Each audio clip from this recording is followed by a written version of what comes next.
Hello, friends. This is Dave Hurwitz, executive editor at ClassicsToday.com, here with a wonderful disc that one of you mentioned, and I thought we'd talk about it because you may recall that recently, well, if this is the year 2862, it wasn't so recently, but recently in the actual time of this particular series, we did a chat about the sound of Weimar, some wonderful late Liszt, interesting Liszt, and we were particularly concerned with his Schubert transcriptions. But aside from the Schubert transcriptions, the disc contained a couple of his funeral odes, of which there's a group of 3, but that disc only had 2.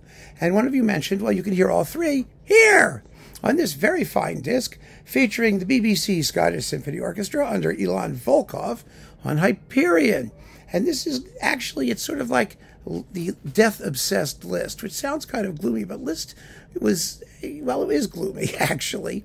But it's also fun, because Liszt couldn't help himself. You know, it was always that sort of demonic side or the, you know, triumphal side or something. There's always lots of contrast in Liszt. Hey, Mildred, cool it. Come on. Come here. You want to play fetch? Get over here. Oh, my goodness.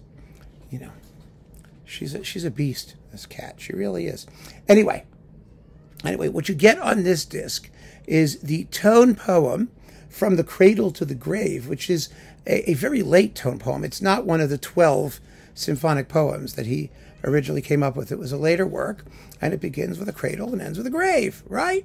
You know, it starts kind of, you know, innocently, and then has this tumultuous middle section, and then ends with a, well, you know, death. And it's really a pretty enjoyable death, actually, when you get right down to it. Then we've got his 3 funeral odes. Now, this is a major work, the 3 funeral odes. You know, when people think of Liszt's orchestral music, they think of the tone poems and sometimes the Faust Symphony or the Dante Symphony and the 2 piano concertos. But there's really so much more. I mean, there really is a lot. And stuff that he actually wrote. He wasn't orchestrated by others and whatnot. So the 3 funeral odes are subtitled Les Morts, Oraison, you know, death, an oration. And then we've got La Notte, night. And then finally, le triomphe funèbre de Tasse, Tasso's funeral triumph, or the funeral triumph of Tasso, if you want to be more poetic.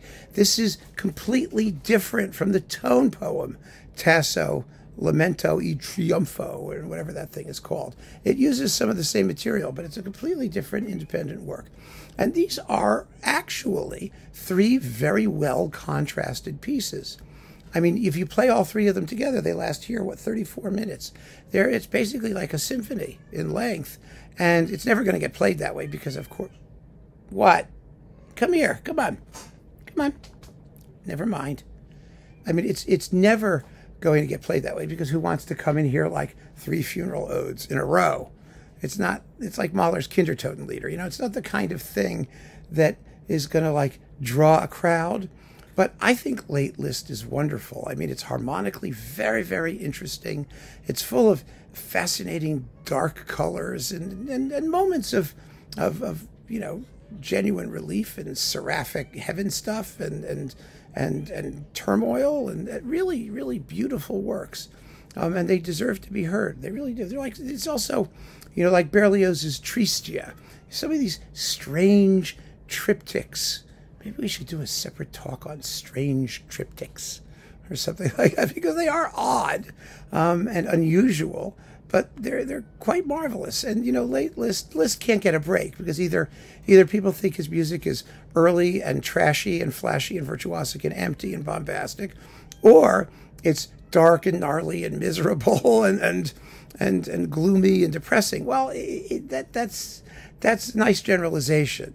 It's like saying there are only 2 kinds of operas: tragic opera, you know, they screw, they die; comic opera, they screw, they get married.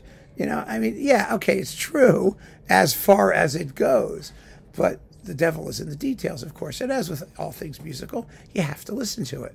And more often than not, when people tell me how awful Liszt is, it's because they really haven't listened to it.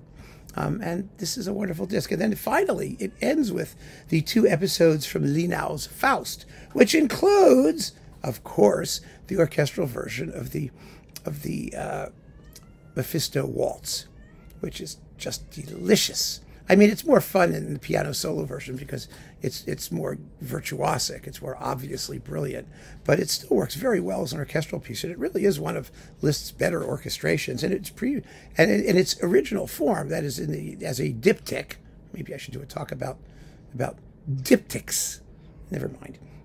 It begins with the nächtliche Zug, the nocturnal procession. Which makes a wonderful introduction to the Mephisto Waltz. Of course, it's 15 minutes long. It's some procession. But this is really, really enjoyable music, and this is a fun record, believe it or not. Despite the gloomy cover and the emphasis on death, I mean, Liszt just couldn't help but be interesting, even when he's only dealing with death and other things like that. So I recommend this quite highly. And if you don't know Liszt, and if you don't know his orchestral music, or if you do know it, and if you think you know it, you've got him pigeonholed, I would give this a shot. I really would give this a listen, because you will be quite surprised, and I think possibly very enjoyably. So keep on listening, friends. Thanks so much for joining me. Take care.